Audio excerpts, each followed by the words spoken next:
నమస్తే, welcome to AP 13 news. ఇప్పుడు headlines చూద్దాం.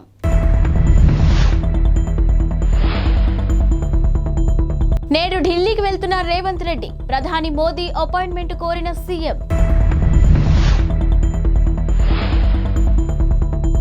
అయోధ్య రామాలయ ప్రారంభోత్సవానికి దూరంగా అద్వానీ, మురళీ మనోహర్ జోషి.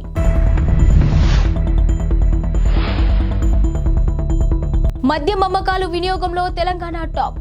లీటర్లు తాగేస్తున్నారు. తెలంగాణ ముఖ్యమంత్రి రేవంత్ రెడ్డి ఈ రోజు ఢిల్లీకి వెళ్తున్నారు. తన పర్యటనలో భాగంగా పార్టీ ముఖ్య నేతలు మల్లికార్జున ఖర్గే, సోనియా గాంధీ, రాహుల్ గాంధీ, ప్రియాంక గాంధీలను కలవనున్నారు. ఇక మంత్రివర్గ విస్తరణ, ఎమ్మెల్సీల ఎంపిక, పార్లమెంటు ఎన్నికలపై అనుసరించాల్సిన వ్యూహాలపై వారితో రేవంత్ చర్చించనున్నారు. పార్లమెంటు ఎన్నికల్లో తెలంగాణ నుంచి సోనియా గాంధీ పోటీ చేయాలని కోరుతూ పీఏసీ చేసిన తీర్మానాన్ని హైకమాండ్కు సీఎం అందించనున్నారు. మరోవైపు ప్రధాని మోదీ అపాయింట్మెంట్ను రేవంత్ రెడ్డి కోరినట్టు తెలుస్తుంది. ప్రధానితో పాటు పలువురు కేంద్ర మంత్రులను కలిసి రాష్ట్రానికి రావాల్సిన నిధులు, ఇతర అంశాలపై చర్చించనున్నారు.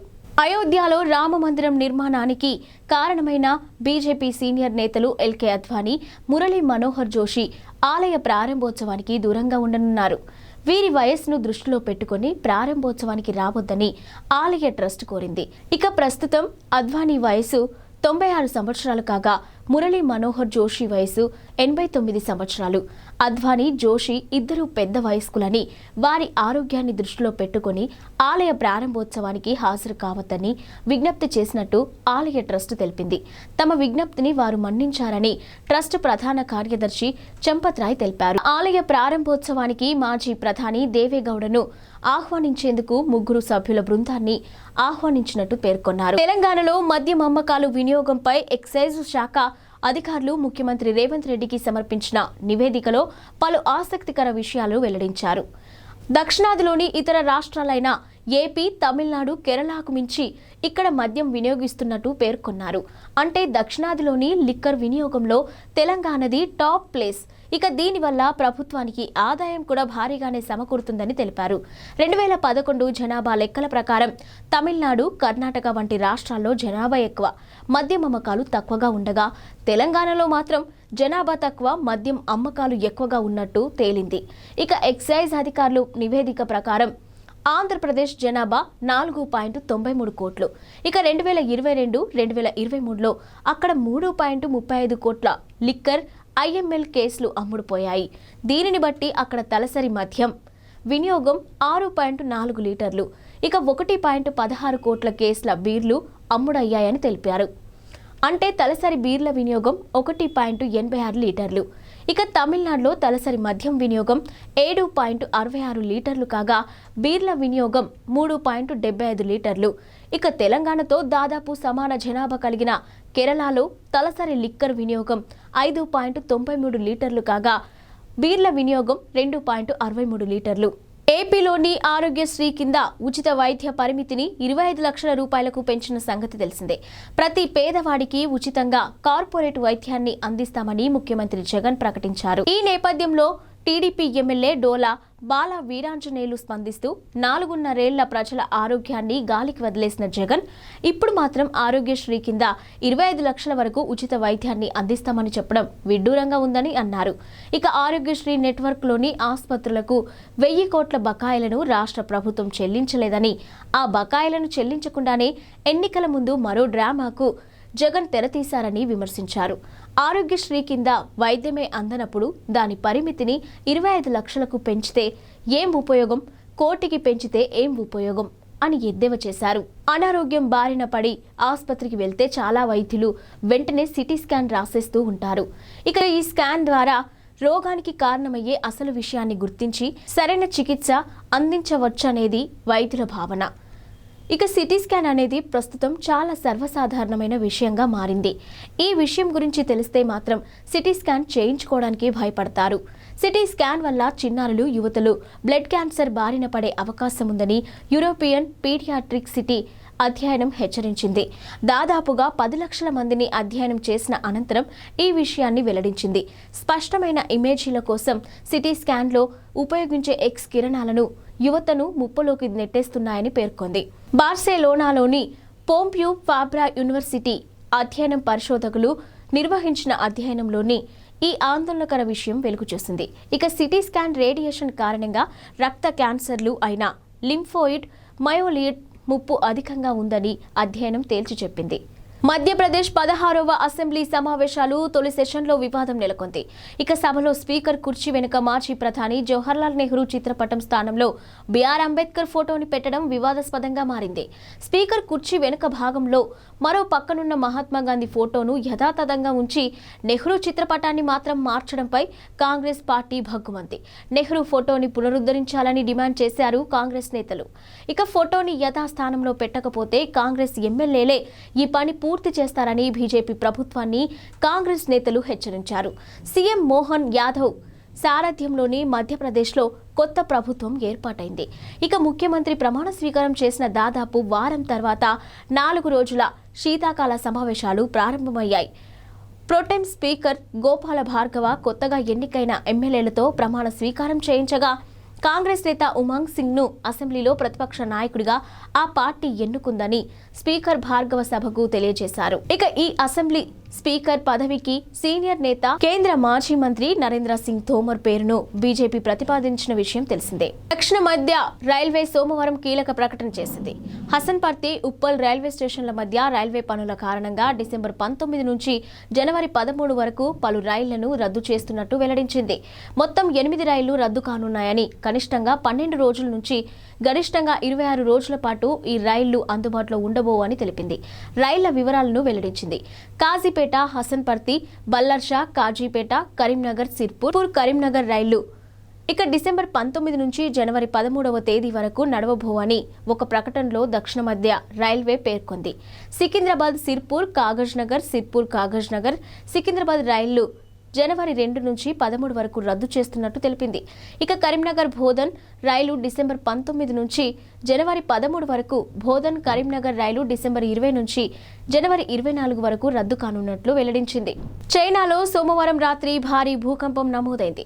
వాయవ్య చైనాలోని గన్స్ ప్రావిన్స్లోని సంభవించిన ఈ భూకంప తీవ్రతను రిక్టర్ స్కేల్పై కొలవగా 5.9గా రికార్డైంది. తీవ్ర భూకంపం ధాటికి 111 మంది మృతి చెందగా వందలాది మంది గాయపడ్డారని చైనా అధికారిక మీడియా సీసీటీవీ వెల్లడించింది.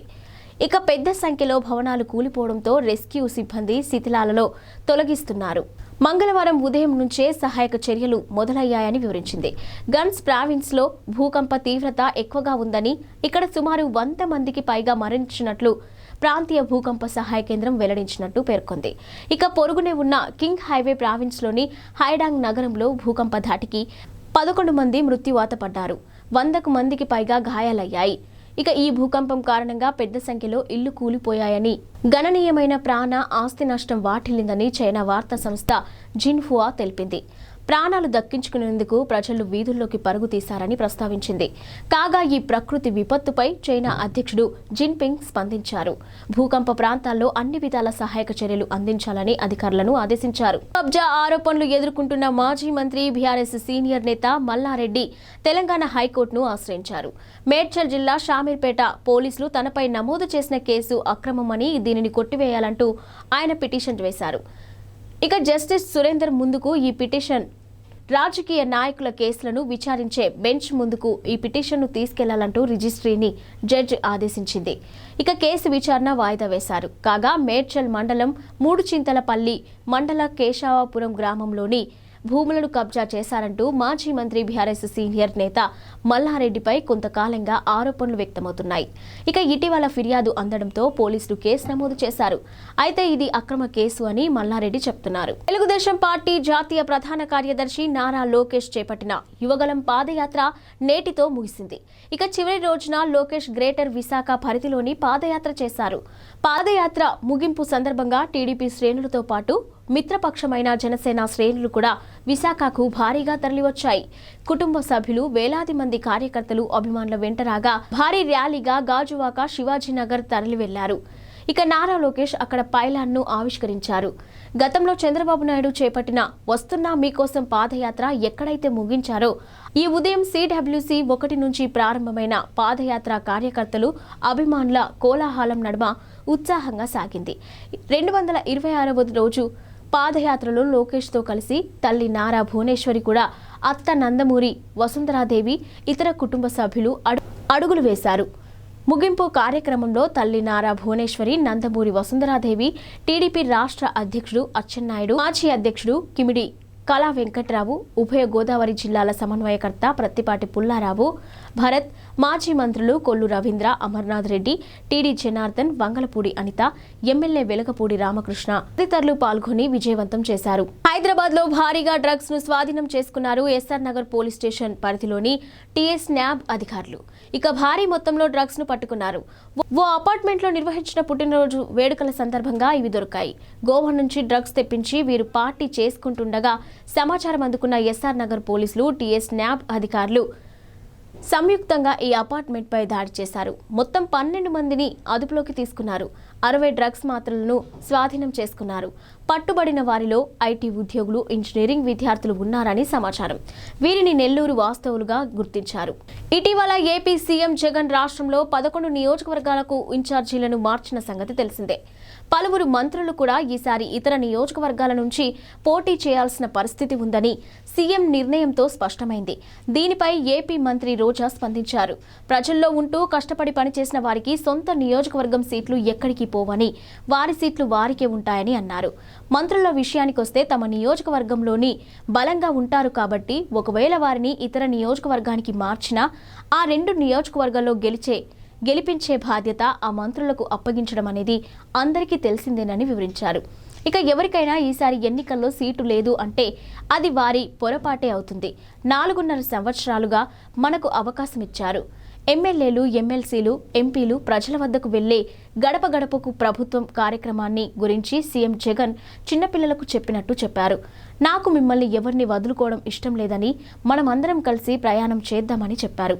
నా వరకు నేను ప్రజలకు ఇచ్చిన వాగ్దానాలను ఎంత కష్టమైనా నెరవేర్చేందుకు కృషి చేస్తున్నానని పేర్కొంది. ఇక ఎక్కడా ఎవరికి ఇబ్బంది లేకుండా చూసుకుంటున్నానని అన్నారు. ఇక మీరు కూడా మీ నియోజకవర్గంలో మీపై చెడు అభిప్రాయం లేకుండా చూసుకోండి, ప్రజల్లో ఉండండి అని జగన్ చెప్పారు. తెలంగాణలో నూతనంగా పారిశ్రామిక వాడల ఏర్పాటు కోసం ఓఆర్ఆర్కు వెలుపల, ఆర్ఆర్కు లోపల 500 నుంచి 1000 ఎకరాల భూమిని గుర్తించాలని ముఖ్యమంత్రి రేవంత్ రెడ్డి సోమవారం అధికారులను ఆదేశించారు. ఆ భూములు కూడా విమానాశ్రయాలకు, జాతీయ రహదారులకు 100 కిలోమీటర్ల లోపు ఉండేలా చూడాలని సూచించారు. రాష్ట్ర పారిశ్రామిక అభివృద్ధిపై సోమవారం సచివాలయంలో ఉప ముఖ్యమంత్రి మల్లు భట్టి విక్రమార్కతో కలిసి ముఖ్యమంత్రి ఉన్నత స్థాయి సమీక్ష నిర్వహించారు.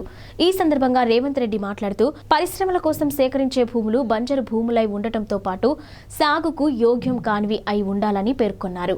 రైతులకు ఎలాంటి నష్టం లేకుండా, కాలుష్యం తక్కువగా ఉండే విధంగా అభివృద్ధి వికేంద్రీకరణ జరుగుతుందన్నారు.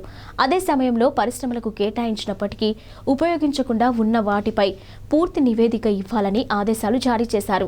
కాలుష్య రహిత పరిశ్రమలకు ప్రాధాన్యత ఇవ్వాలని హైదరాబాద్లోని నాచారం, జీడిమెట్ల, కాటేదాన్ తదితర పారిశ్రామిక వాడల్లో విషయంలో ప్రత్యామ్నాయాలను సూచించాలన్నారు. ఇవి ఇప్పటివరకు బులెటిన్ అప్డేట్స్.